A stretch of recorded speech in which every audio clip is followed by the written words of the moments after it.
multiple combine. Of course, we've been interested from the beginning in the idea of using more than one container at once. I included this project, which is kind of an old project of ours, but one that is still very dear for us, especially because of what Kyung was saying in terms of retaining work. This is a project that we did for a client in Japan who wanted to open American diners in lots that were unused and eventually move them from site to site. So the idea of using container came from that too, and it's a very, very simple design. It just uses two containers. One is more the infrastructure, so you have entrance, kitchen, and bathroom, and the other is the actual dining room, very much done like a conventional diner, where literally the dining space is just the booths and the stools along the counter. And then thinking about just leaving this little gap between the two containers that could be sealed with glass and would allow light seeping directly through the counter. Project wasn't built, unfortunately, but who knows? Maybe we'll do it in Korea, since food is very important. Multiple, again, combine. This is a project that we did for a house. It's called CHK, Container Home Kit. It sort of tells a story of how we imagine to combine containers. So the idea is that you do some cutouts, removal of some of the corrugation, and then insertion of insulation and wallboard. Wherever insulation is not needed, we will leave the corrugation exposed. We always work with the container as is, especially on the outside. We're very fond of them.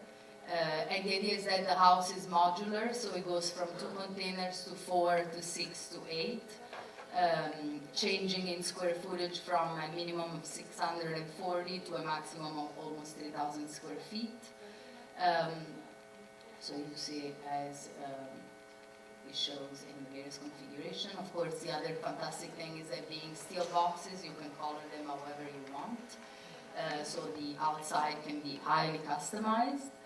And the other thing that we were interested in, of course, was the idea of creating larger spaces inside the house. So on one end, we're interested in working with the box, and the box, it's always present, also on the inside. You always read the box for what it is. But on the other end, also challenging the box. So having those moments in which we actually carve into it.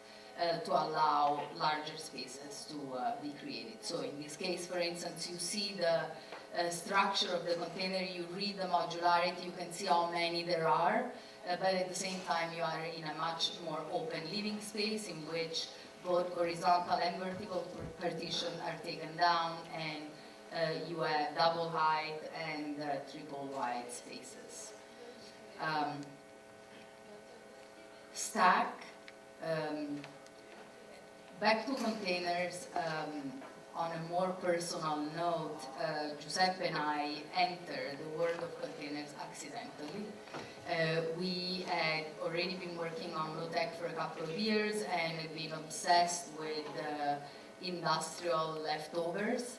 And of course, being in New York, New Jersey, which is still a manufacturing place, it was always a fantastic place to visit.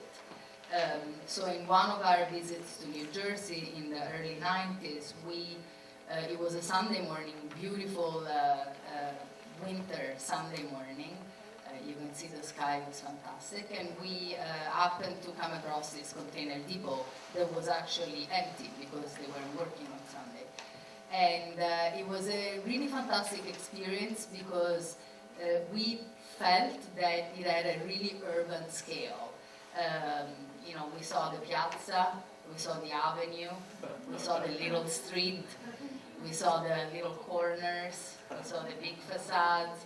Now you guys laugh, but it's really what we felt. We felt that what was interesting about it was not just the box, it was the potential, the moment you put these boxes together, which is really what we've been trying to explore through the work at different scale.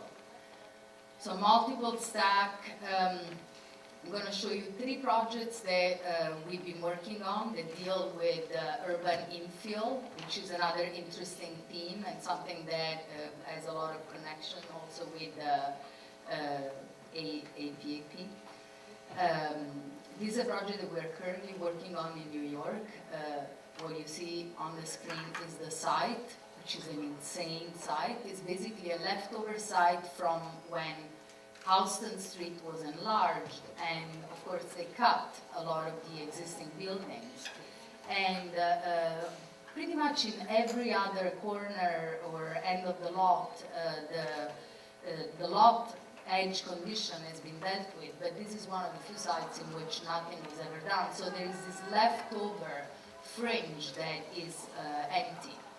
And the lot is very long, it's 170 feet long, and very, very narrow. It goes from 12 to 19 feet in width. But the most interesting thing is that place in the middle where it pinches to 4 feet. So it's right above a meter. Talk about small dimensions.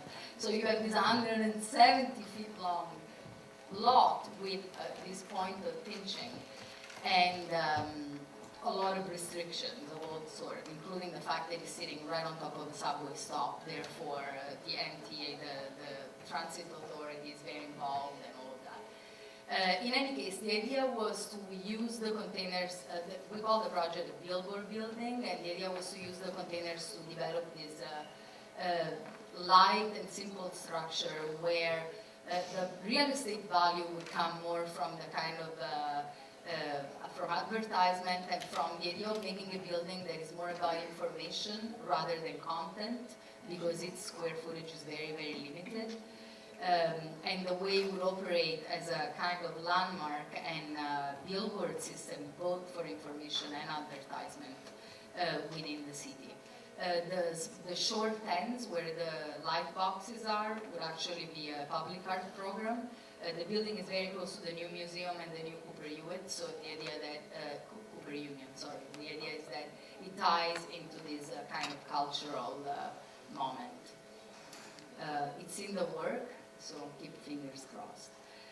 Multiple again, stack, another infill strategy. This is a project with no commission. It came out of our interest for the idea of these leftover lots that couldn't find a resolution within the city.